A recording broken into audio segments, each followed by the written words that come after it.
There we go. Go right ahead, Jean. Okay. Go right ahead, Well, Mary. I'm going to invite Mary to speak first. Mary Prebolo. Yeah, be happy to. Oh, So I'm Mary Pribolo, and for those who might not know, I'm the proud president at St. Joseph Healthcare, and I'm a nurse, and I am so pleased at the role of the Healing Arts Commission. And the reason for that is particularly at nursing, but also in healthcare, healing occurs when you engage the mind and the body. It's not separate, even though our healthcare system in healthcare in general, maybe works to separate that. I think we all know the impact that the arts can have on us, even when we're not ill. The power of music. I was listening to a piece of opera the other night, and I don't know a lot about opera, and of course I don't know what the heck they're saying either, but the music is so powerful, and it was after a tough day at work. And it's true also of art, photography, colors, paintings. I mean, it's really quite incredible. We also know that when people come into the hospital or even into the practices, you're under stress.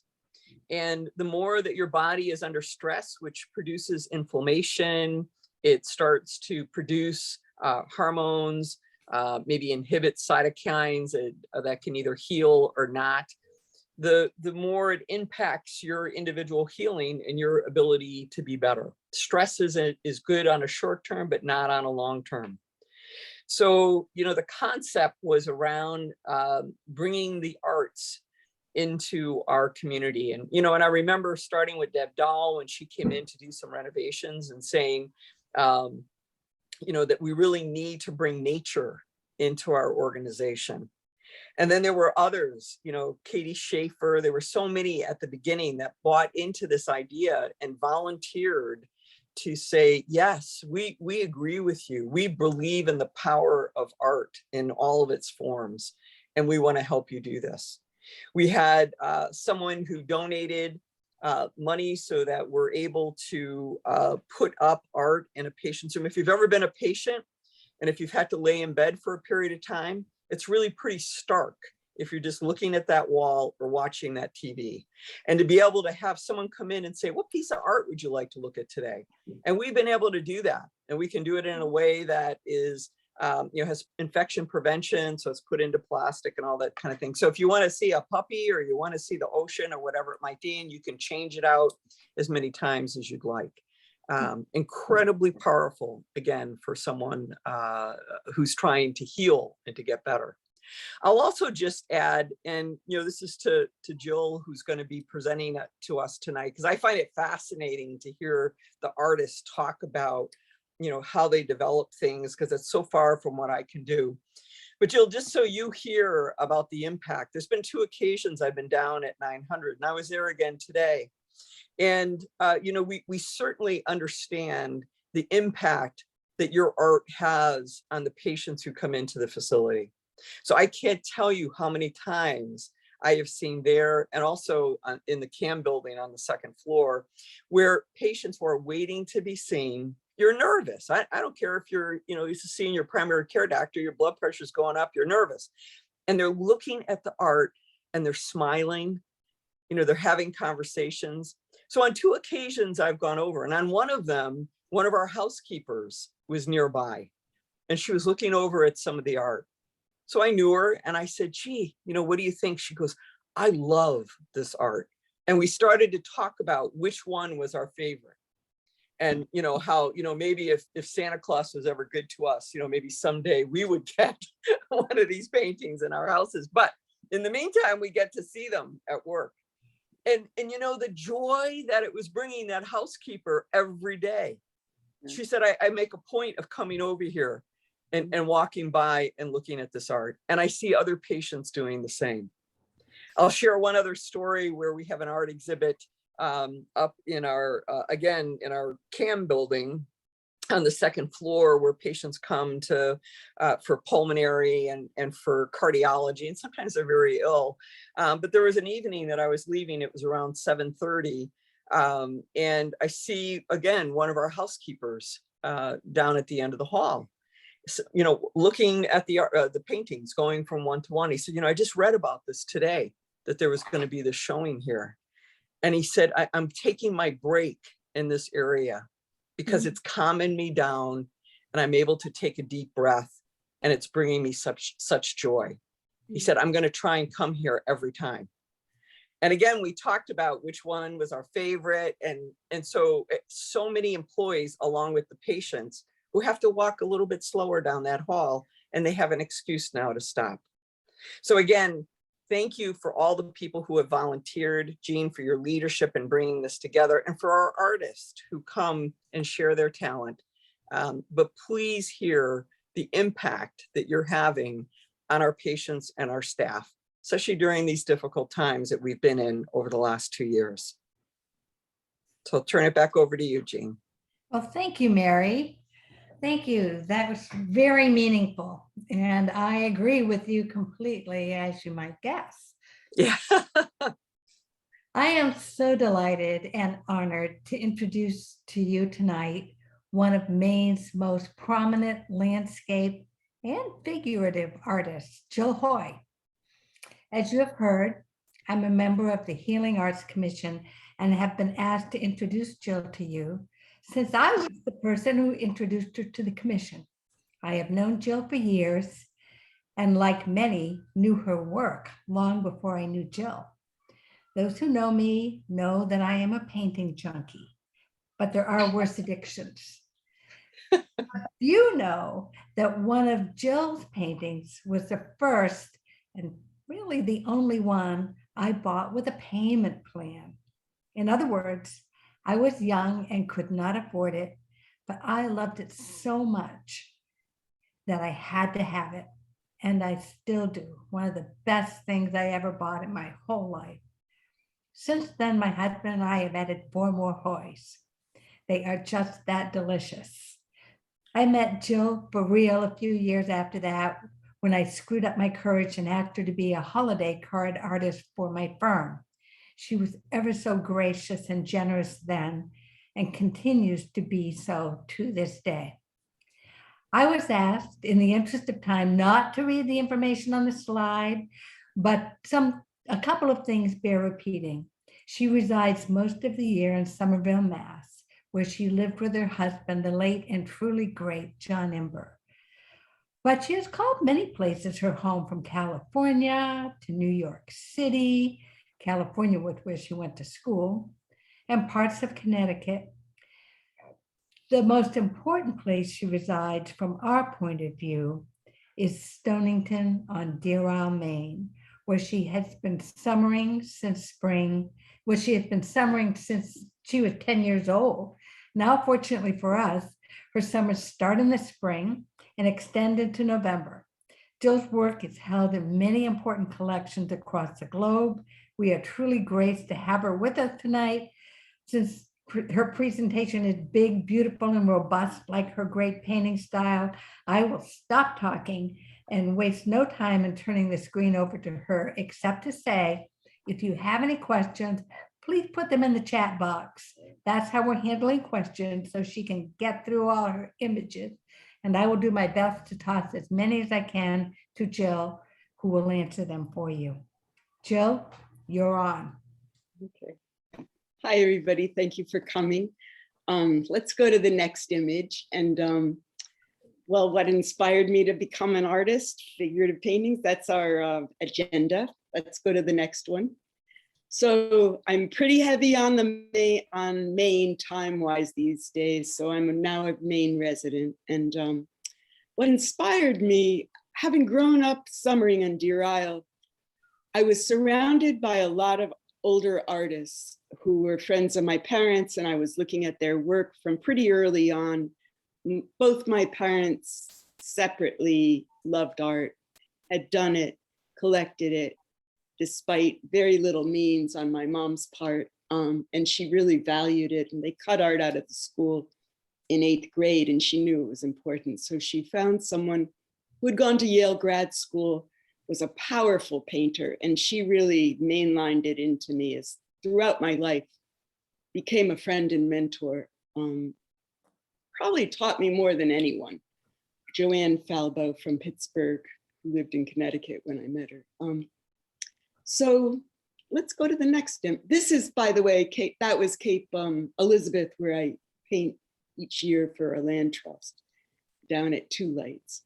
We were talking about influences, and this is a Mantegna from Hampton Court in outside London, and there's a whole cycle of images of Caesar, I think, coming into Rome, possibly, but they're fabulous paintings. They're like my favorite paintings in the world, probably. And you'll see how they relate to the figurative art. Let's go to the next one. This is Carl Schrag, who's one of the painters who came from New York to Deer Isle. And his rhythms, his whimsical quality, but in this one, I would say he was influenced by Leger. So there are these lineages of art lineages that are always interesting to link up. And certainly Carl has been a major one in my life, along with David Lund, Sally Amster, Stephen Pace, and others. But Carl in particular, so that's another Mantegna. Picasso, Matisse, Bonnard. I love looking at art, and I look at a ton of it. And they always say artists are thieves, you know, we plunder wherever we're inspired. And I'm at a point in my life where I'm really integrating a lot of those influences, or I've been integrating them, and now they're fully synthesized and really coming out as in all sorts of ways. Let's go to the next. So I started out a figurative painter. All those painters I mentioned talk in rapturous terms about light. So I went to high school and college out in California and lived in San Francisco for a few years. And throughout I was doing these figurative paintings. This is the 4th of July parade on Deer Isle. And it's filled with many of those painters I mentioned and other people I care about and love. My son is up on the boat, and Pam Pace is giving Butch Chimay a hug down in the lower left. Anyway, I could go on and on. So this is early New York City. I got there, and many of the pieces that I end up doing, you know, you realize you don't realize you're doing time warp. And this was the beginning of break dancing and boom boxes. And so there were performances on every corner, basically, and I moved to Manhattan from San Francisco in 1979 after spending a year in Europe traveling to look at the great art of Europe. Let's go to the next. So this is a Central Park painting of my husband, the late John Imber, who has a fabulous show up now at the Courthouse Gallery in Ellsworth, which I really recommend.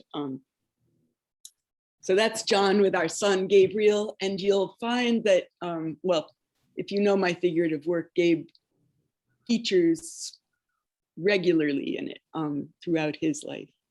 Go ahead, let's go on to the next one. So this is my mother's garden. We're probably going to be jumping around chronologically. She died in September, and I knew it was coming. And these are odes to my mother, and full of life force and the lushness that she gave to me and the love. Let's go to the next one.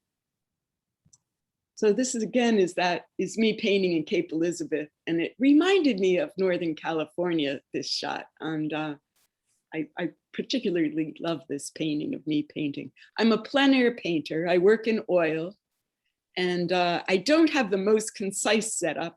I have an aluminum easel and an old stool and a long piece of glass, and then a bucket full of paintbrushes and solvents and stuff. that was the painting I did. So the following image, go ahead. Sorry Right. about that, Jill. That's cool. This is the painting that I did from that spot, and I really love it. And it was interesting because the first day we have to come up with a really good painting for these benefit auctions that happen. And Cape Elizabeth, it's a very good audience. They love their land trust and they pay full price for paintings. The first day was absolutely brilliant, blues, and the next day was the total opposite, a kind of dreary, muddy atmosphere, and the kind I would usually avoid. And I, needed to paint, so I went out, and it ended up being one of the more. I was so excited by the colors I ended up seeing in that atmosphere, in that sense of almost ultimate neutrality. I found a lot of rhythms, color, abstraction. So I was very excited by this painting. Let's go to the next. Hold on. So now I'm looking out for that kind of dreary day. It's locked up on me. Just give me a second. Sure. I'm also a gardener. I'm just going to keep talking till Brad flips. And I got that, as you could tell, from my mother. And so I'm very interested in flora and fauna as well. This is an early one of Queen Anne's lace in a field that used to be a strawberry field. And now along that little hedgerow of line, it's just a wall of huge spruce trees. This was probably done in the 80s, late 80s, I'd say. Anyway, you'll see that my work has changed, has loosened up. It used to be far more detailed and documentarian for sure, which it still is, but it's got a more lyrical quality now. Let's go to the next one.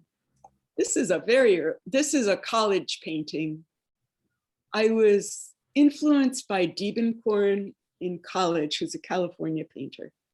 And as I mentioned, painters they're always talking about quality of light.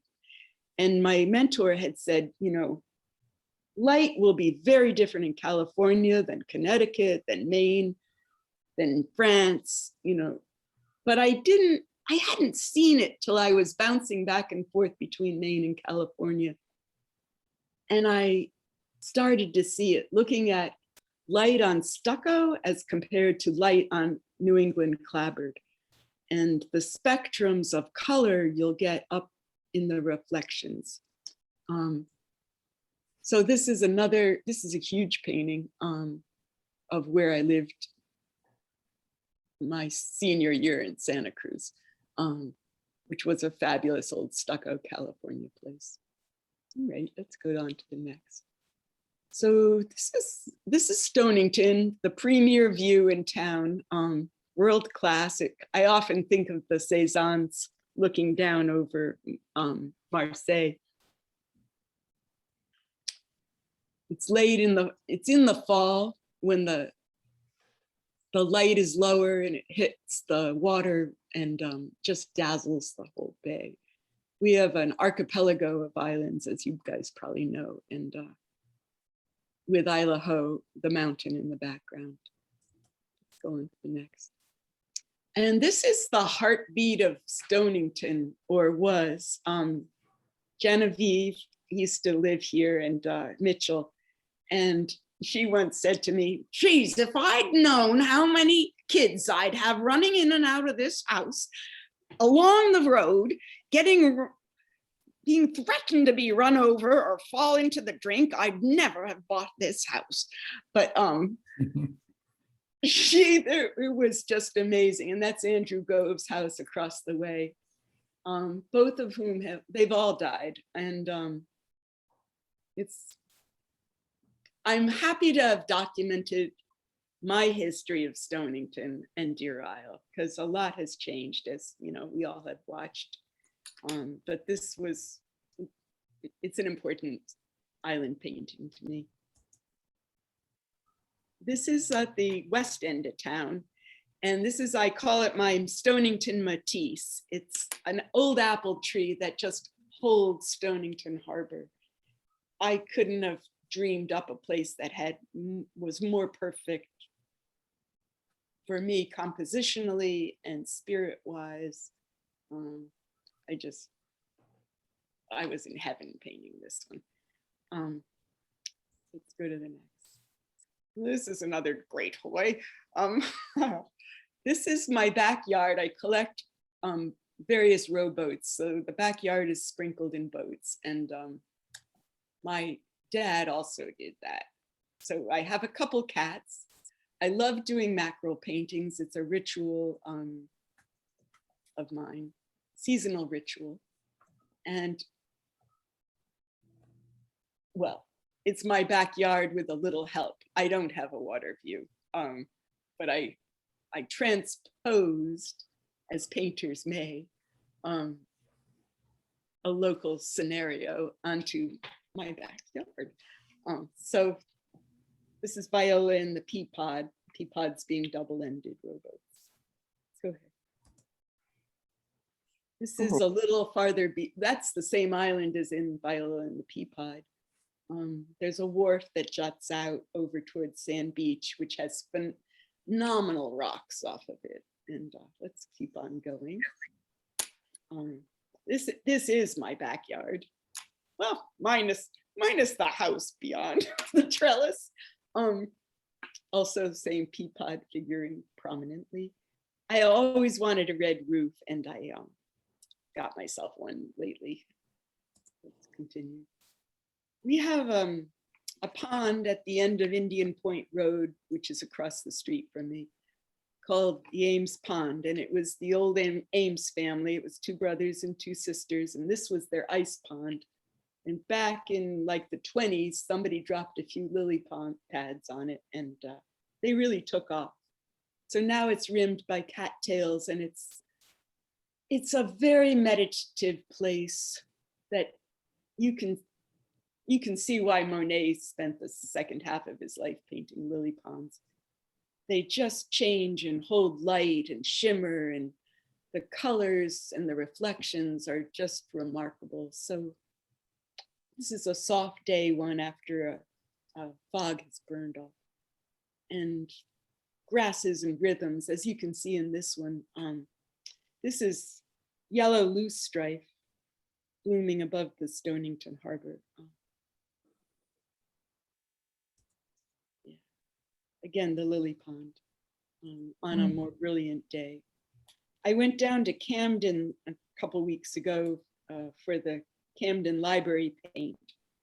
They curate 20 plein air painters and invite us down to choose our spots amongst Camden and do an auction.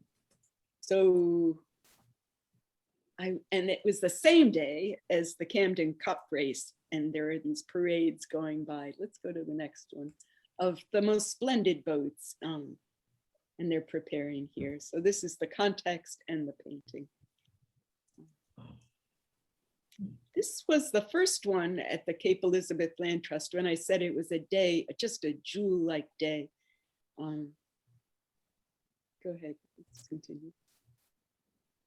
I take an exercise class down near, it's an outdoor one, and it's a community garden.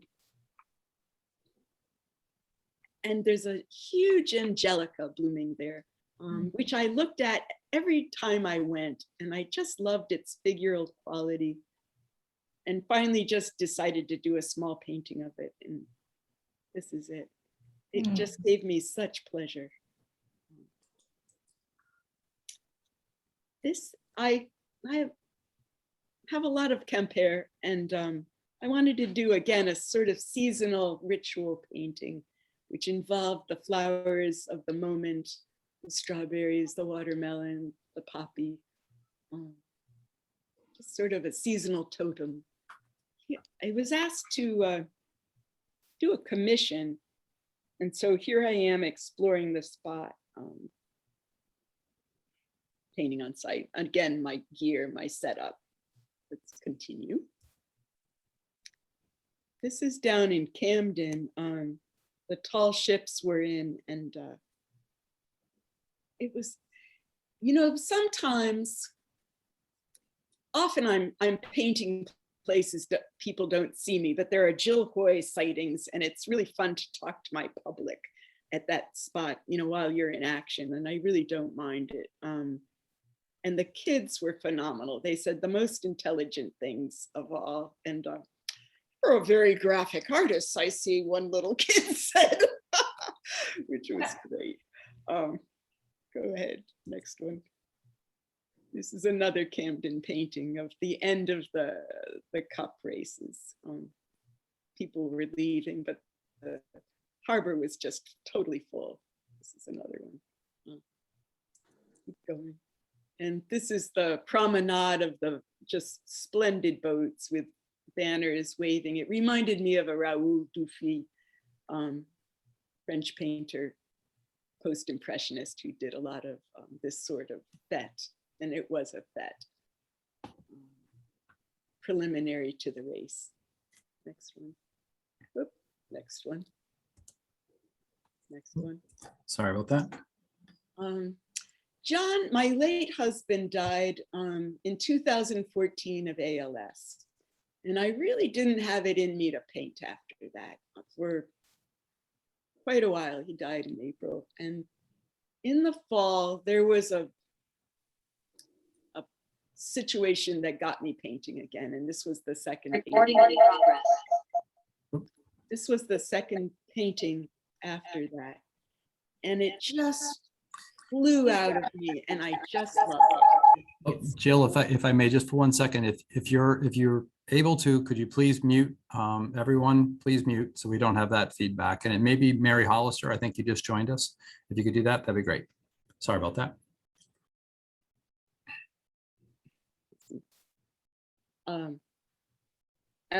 Can you hear me? Yes. I didn't mute anyone. I don't know how to do it. I just think this is one of my best and strongest paintings. Yeah, so we can go on. Wonderful. This is my mom's garden again. Just a celebration of who she is and was, and her life and her gardens. How much she taught me. This is Tumble Down Dick, and it's another painting I really love. And we're moving into contemporary time now. I'm loosening up. It's becoming more fluid as a painting, merging, less specific. I mean, it's got plenty of specifics, but it's also letting things flow and have a vitality and a kind of kinetic quality that reflects what's happening as I'm choosing all these moments in time and integrating them. Next one. This was done out on Hurricane Island, another fundraiser for Outward Bound. It's always exciting to go to great places that you've never been. I know this island backwards and forwards really well. And so it's kind of thrilling to be challenged by new places that have the same language, but different constellations geometrically. And so sometimes, well, my beginnings thrill me the most as a painter. I just love them. So sometimes I leave them in a more raw state because I just think, man, they're not going to get better or stronger or have more power than the first sittings. And if you're lucky, you finish a painting in one, what they call premier coup, because you can never re-enter them with that amount of just raw power that they're begun with. So this is an example of one of those. This is Scott Island, which is the McCluskey Island, and it's from where Blueberries for Sal and many of his books were situated. It's done from Little Deer looking down on it over to the Camden Hills. And it's just a glorious blueberry, huckleberry painting, late fall.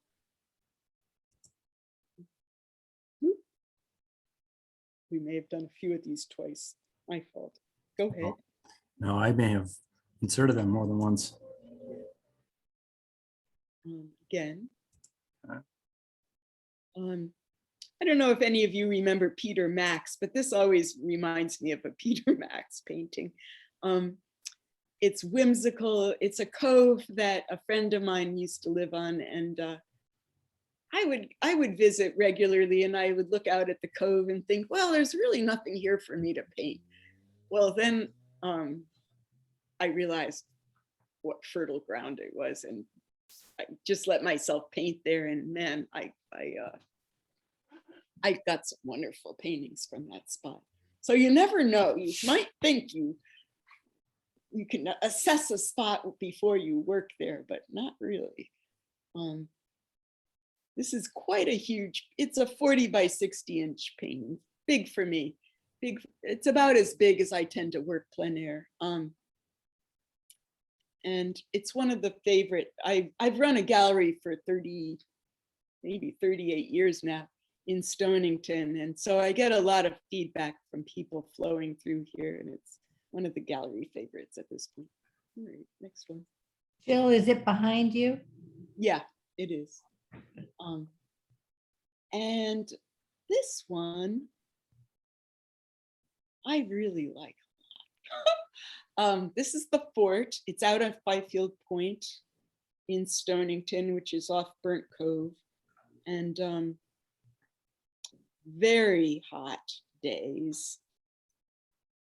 And you can see I'm integrating my drawing with the paint in a different way and just letting it sit in there as line, as gesture and line and a kind of pulsation. And yet the documentation is there.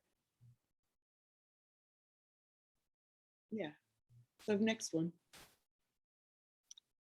I don't know, this is a dark slide on my screen, but it's a powerhouse. It's another powerhouse of a painting.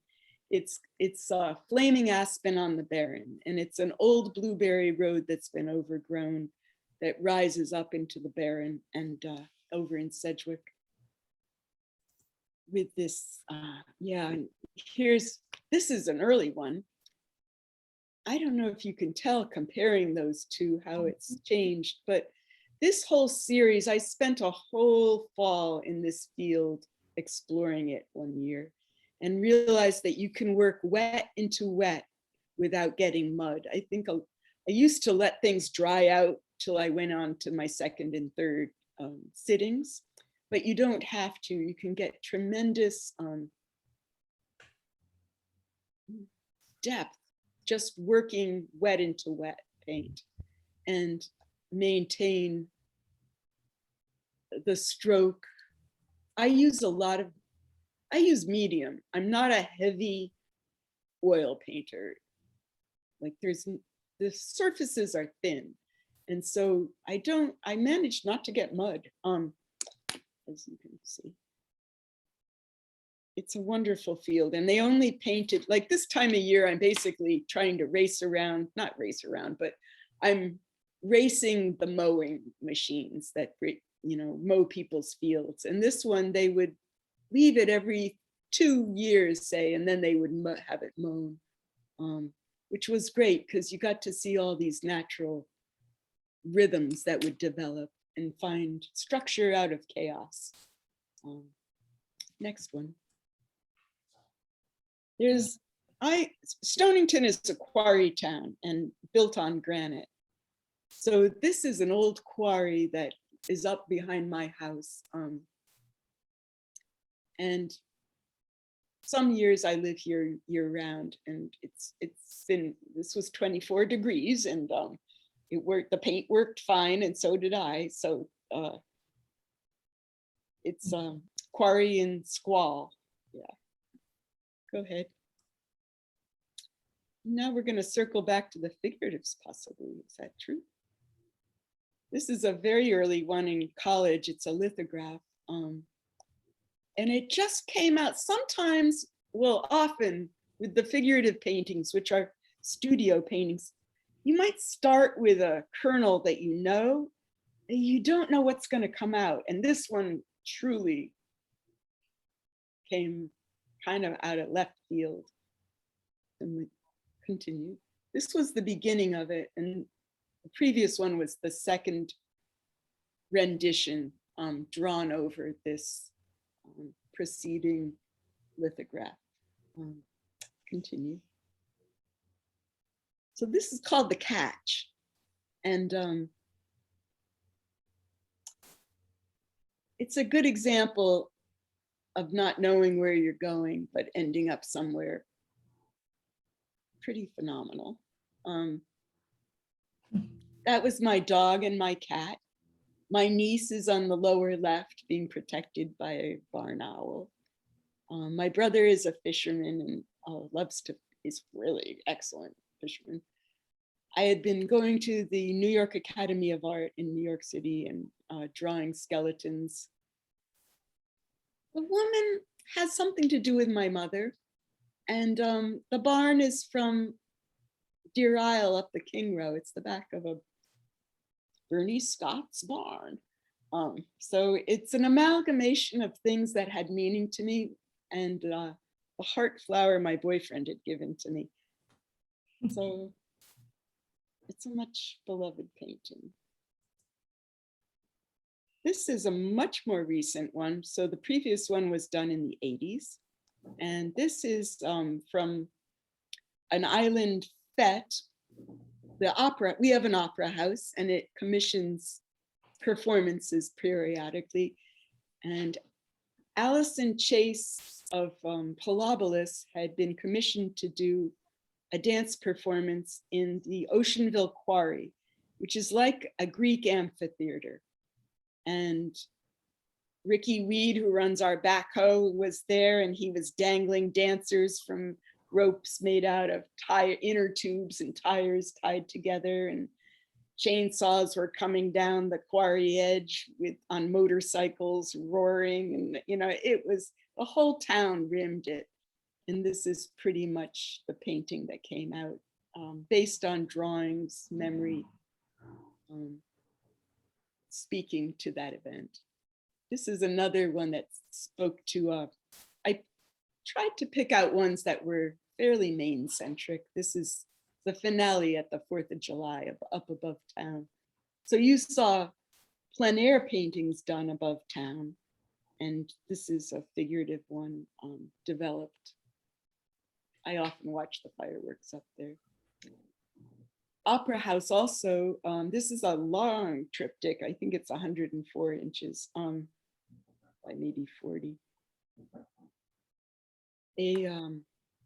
A New Orleans post-Katrina band had come up and they were parading through town. And this was based on that event. Next. Taking boat rides and the collection of people that end up going on them with you to islands. This is based on that. My favorite women and my nephew.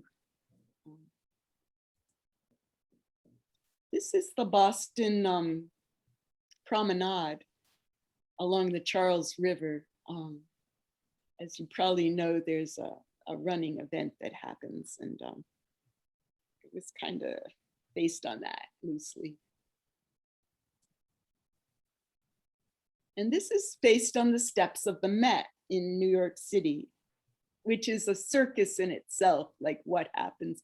People are always sitting on the steps, and this is the Paces coming down on the left. There had been a Picasso show, and so there's a Picasso silhouette. And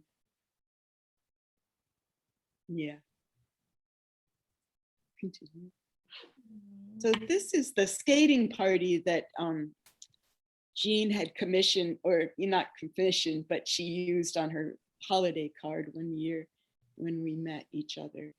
And a friend of mine had called me up in Boston and she said, Jill, you gotta come up. It's full moon, it's black ice, and the whole town is out on the Lily Pond skating. And I came up without, I forgot my drawing book. So this is pretty much totally from memory. And the woman, interestingly, the woman in the middle ice fishing was a remnant of a painting I had been having a lot of trouble with, and I painted out everything else but her and made her fishing, you know, ice fishing. But they were ice sailors, you know, on the, just streaking across the ice in the full moon and bonfires, and it was really quite something. One more thing about that painting, I found it's, as you can tell, it's very hard for me to leave open meditative space. I tend to fill things. And the triptych was an interesting motif because I did the center one first. And then I realized I wasn't finished, you know, there was still more to tell. And I did the right-hand panel and then the left. And the left, I would never have been able to do that left-hand panel unless it was the third in a triptych, to leave it open to that extent, which is a beautiful piece in itself. Yeah. So triptychs are interesting. This is the Cambridge Ice Skating Club, which doubles as a tennis court in the summertime, with my son looking in the window. This is my niece, my son, and John's uncle Isaac in his dark apartment, and Jaya had just moved back from Miami Beach. So I decided to put them on a sunny beach, and they were always playing chess in his apartment. So I had all these drawings of them playing chess, and I just transposed them into the sunshine she had come back to Manhattan with. Okay. This is another one, kind of just, it's a New Year's, welcome New Year's painting. You know, there's a frozen quality to these, but there's also an arabesque that runs through them. This is the Boston Common, the Plaza Hotel behind. I really love like skateboards, dancers, you know, I look for these things that combine different kinds of people thrown together by a context. It interests me both racially, intimacy-wise. The intimacy of cities has always interested me. You hear about the alienation of them, but in fact, the close proximity that we come to in them and the theatrical interactions that happen because of that are very feeding to the soul, I find. So a lot of these paintings are rejoicings of that sort of element. There's a sailing club down on the Charles where you can rent a boat for $1 and go out sailing. And this is one that. This was based from London, and again, my niece Jaya is in it. And there's Uncle Isaac, but the scenario was a cafe in London.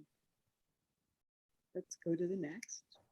And this is my stepdad, John Magoon, cutting wood for the farm they have in Paris, Maine, where my mom and he lived. And he always heated by wood. So the other element that I do, I realized, go ahead, is portraits. And I've done hundreds of, that's me in my garden in front of my house.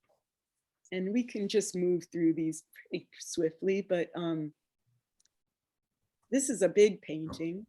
This one right here. Yep. Yeah, a lot of them are small, so we can keep going. And that's me down in Cape Elizabeth painting, again, my setup. This is one of my neighbors in I live in an artist co-op, the winter half the year if I'm not up here. And Dudley just has a great face, and it was a pleasure to great to paint. So Pam Pace is on the top, and Fran Eastman is on the bottom. I have a show of portraits up now at 44 North, which is next door to my gallery in Stonington. And it's we've filled the cafe with portraits that span 40 years. And so Fran, who is like 72 now, is about 30 in this picture. And Pam Pace, this was done about, I don't know, I think she left 7 years ago or so. It was on one of her last days here, and she was so beloved to everyone in town. I really wanted to paint her, and I totally nailed her. Let's go to the next. So, questions? Yes, we do have some questions, Joe. Deb Dahl has asked, do you ever paint in the studio or really just out in plein air? Do you feel the need to be surrounded by what you paint?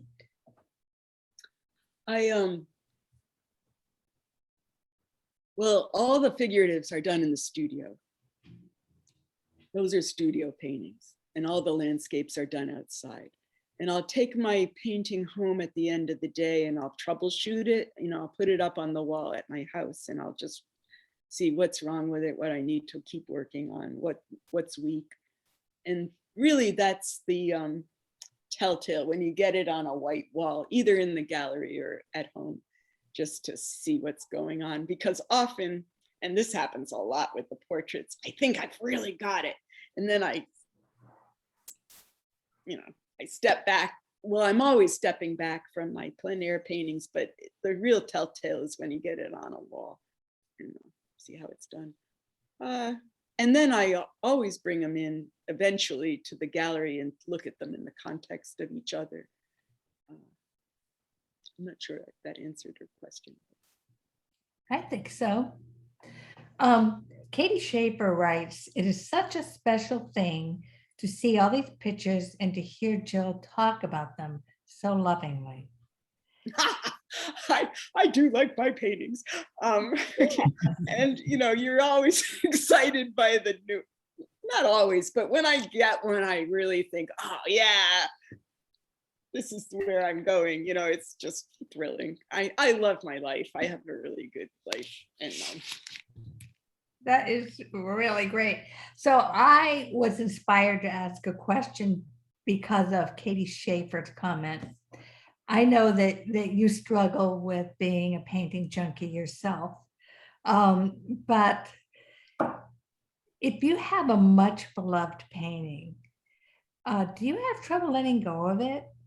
How do you usually hold on to them for as long as I need to? And Yeah. I think it's important to have an artist collection of the artist, because at some point I'd like a museum show, or, there are just paintings that are seminal paintings. And this is true of my late husband's, John's work too. You want legacy paintings, and Right. either you want to have access to them again, or there's paintings that you still are learning from and you really want to take that in. And so I'm very gracious with myself about just holding on to paintings that I feel I still have a lot to learn from, and want to integrate that. Yeah. So Deb Dahl writes, so many events, natural and otherwise, do you ever feel like there's not enough time to paint all you want to paint? I'm doing my best. I paint a lot and I see a lot, and I'm painting one way and I turn around to step back and see what I'm working on and go, oh yeah, there's another one right there. So I paint a lot, and people come in here and they go, oh my God, I'll just give you a twirl here. And there's just a lot of work in here. So, and I probably. So Mary Prevolo writes, you talk a lot about rhythm in your painting. Can you talk more about what it means to you?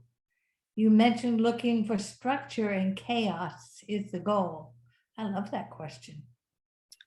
So I'm kind of a structuralist. I look for composition. That's almost the core of what I look for. Where's the composition and the structure? Mhm. And once I see that, then I'm hooked.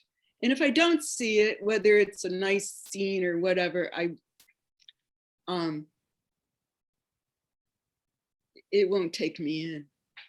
And so once you've got the structure, that's pretty much how I'll go for it initially.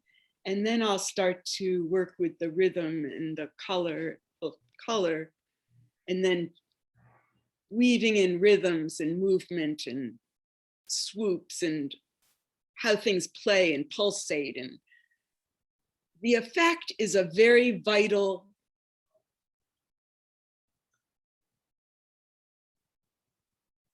it's got a vitality to it that will keep giving, because it's not painted in a systematic way. It's really painted all together, all over the place. And so they constellate in different ways at different times. A lot of times I'll go, whoa, where did that one come from? And it's just, I'm seeing the negative, positive in an altogether different way. So they're very alive paintings. Yes, they are. They surely are. They're beautiful. Jeff Wallstrom asked, we didn't see many images of winter scenes. Do you take a vacation from painting in the winter, or do you keep up the pace? I only showed you one plein air painting from the winter, but there were more. And I also do inside outside. I'm inside doing, I collect a lot, and I'm looking outside, or I'm doing collections, I'm doing still lives, I'm doing the figurative narratives in the winter. That's when I do those. I don't do them in the summertime. So yeah. And sometimes I do commissions. Like last year I had a big commission, a huge painting, and that I couldn't have done outside. And I was working from smaller paintings that were plein air in the studio. So, and there's a lot of business aspects to my life that I have to tackle, that I do that in the winter time too, Yeah. which take more time than I wish. And I'm slow at that stuff. So I don't know, it's a juggling act. But primarily what I'm trying to do is the figurative narratives in the winter. And if I'm in Maine, I'm totally seduced by being here outside, inside in the winter. So it's just a matter, I didn't show you a lot of the autumn ones either. And I have tons of them. I know Yeah. you have so many exquisite paintings. So a few more here. You talked about the raw power moment. Do you ever, I know the answer to this, do you ever finish a painting in one sitting? They're my favorites when I Mhm. can. That one that I said I thought was a masterpiece that I did after John died, that's a one sitting painting. Yeah. It is a splendid painting. So if you can finish them in one fell swoop, if you've got the concentration unbroken, you're into it, they are, I think they're the very best paintings. Mhm. Yeah, I do. And that's my core belief. Yeah. Speaking of John, the next question is, what kind of a painter was your husband, and would you ever do work together? We often did work together. I taught him to be a plein air painter. I drove him to be a plein air painter. And he throve on it. He had always been a studio painter, he'd done pastels outside before he met me, but otherwise. And Maine really was good for his painting. And Mhm. yeah, we often, all our first dates were together, and we always paint. We often painted together, and we often didn't. Yeah. So Jill, what's next? More landscapes, more figurative, or more something else? No,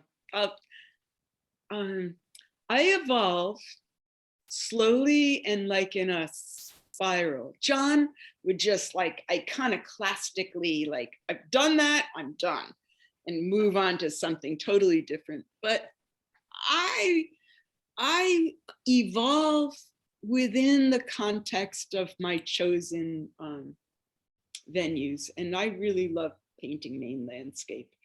I guess I'd like to, and I am, exploring more places that are, as I said, fresh to my eye. And I'll probably continue to travel when COVID clears up, to, maybe. And it's fun to paint in really new places. But next, I'm pretty, life is always giving you new things. So there's always new context to paint studio paintings from the figurative narratives. And I've got a backlog of things I'd like to paint in that realm. And I'm always seeing new things around here that I want to paint from. So I'm not going to bust out and do any digital art particularly, it just doesn't interest me. I'm not a installation artist. I do installations, still lives in my house constantly, but I should probably paint my collections more, the things I love. Maybe that. Yeah, that's great. We are at 7:01. Yes. Jill, this was marvelous. Thank you so much for spending the time with us. I can't begin to tell you the number of people who asked me, will it be recorded? And hooray, it is. Nice. So, I'm glad. Thanks for coming, everybody. yes. Hmm. So, I want to make sure, let me just make sure one last thing that I haven't forgotten somebody, because this chat business, by the way, is very good, but you just want to make sure. Everybody's saying thanks, loved it, loved it, loved it, loved it. Thank you, Jill. You are a beautiful soul. You have a lot of fans, Jill. Excuse me, I don't mean to jump in, but the video recording of your husband, John Embers, Yes. last year Thank you. is so powerful and so moving. I don't know if everybody has seen that, but Thank you can for you mentioning. share that so that whoever has not seen it might? Because I'm telling you, if you have not seen it, you should. It's a great art movie. It's a It's great human amazing. movie. Yeah. It's just- I had me so moved. I was so moved, thanks. laughing and crying and all of it. Yeah. Yeah, it's got it all. Yeah. It's a very human movie. And Mhm. it's called Ember's Left Hand. It's a Maine Masters movie. If you Google it, I think you can get it on Amazon and a number of other places. Make sure you see the 72-minute one, because there's a lot more depth to it. But see it. Thank you for that. It's a wonderful movie, and I figure in it as well. So I urge you to see that. Thanks. And see his show up at Courthouse Gallery, because it's a phenomenal show. Yeah, don't miss that. He taught those of us who saw John in the last bit of his life how to squeeze every drop of life out of life. He was phenomenal, just phenomenal. And you see that in the film. You absolutely see that in the film. Yeah. I also just want to add that, Jill, I would wish that a lot of young women, in particular artists and other young women, could hear you and hear your confidence and your joy in your work, but that pure confidence and also acknowledging that, I'm trying new things. I'm looking in another direction. It was just so refreshing. I mean, It really was. somebody said to me this morning, I was painting at the lily pond and this guy comes up. I was brought up a feminist, I am. And he says to me, well, you used to be more detailed. Did you draw, oh, what did he say? It was some sort of passive aggressive thing of, did you, oh, I'm botching this story, but I chose to move on is basically what I chose. It wasn't that I was defeated by it or anything like that, but that was the implication that, anyway. So, Yeah, but again, it shows where you're at, that, either he can have that opinion, but you know the strengths that you have. yeah. And you're trying to build on those. So that's a Exactly. wonderful thing to see. Not to leave on a negative note. Yes. Well, living well is the best revenge. Yeah, there you go. Yeah. There you go. Thank you, Jill. Sure. This Thank is you. great. This is so great. Thank you, Jean. Thank you. My pleasure. Thank you so much. Bye. Thank you. Thank you, You're Jill. very welcome. Thanks. This is such an inspiration. Excellent. I hope you're an artist. Oh, all right. Bye, guys. Take care, Oh, everybody. I'm an artist. You are good. I bet you're good. I'd love to see what you're working on. What do you like to draw? I like to draw a lot of things. And this was just so inspirational. And I'm glad I got to experience this. Great. And I don't know how to express the happiness I'm feeling right now. Oh, so cool. That's the nicest thing I've been told all day. We're gonna have to try to get down to Stonington and see you. So we're in the Bangor area, so we'll try to make a trip down. Please do. Let me know. Have them call me up and tell me you're here and I'll come down and meet you. All right, Jill. Thank you. Thank you. Thank you. Take Thank care. you. Bye-bye. Have a good evening, everybody. Bye. Bye.